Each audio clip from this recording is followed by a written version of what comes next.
बारिश की हल्की बूंदें खिड़की से टकरा रही थीं और आलिया खामोशी से बाहर देख रही थी। उसकी जिंदगी में सब कुछ तो था, अच्छी नौकरी, खूबसूरत घर, मगर दिल के किसी कोने में एक खला था जिसे वो कभी भर न सकी। एक दिन दफ्तर जाते हुए बस में उसकी मुलाकात अहमद से हुई। अहमद एक सादा सा लड़का था, मगर उसकी बातों में अजीब सी कशिश थी।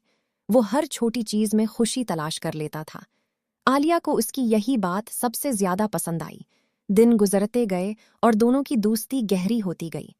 अहमद हमेशा आलिया को हंसाने की कोशिश करता और आलिया, जो पहले कम बोलती थी, अब उसके साथ दिल खोलकर बातें करने लगी थी।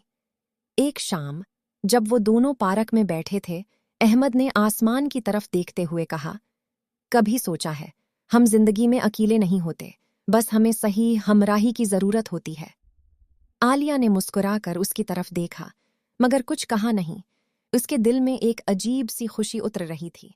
वक्त गुजरता गया और एक दिन अहमद ने शहर छोड़ने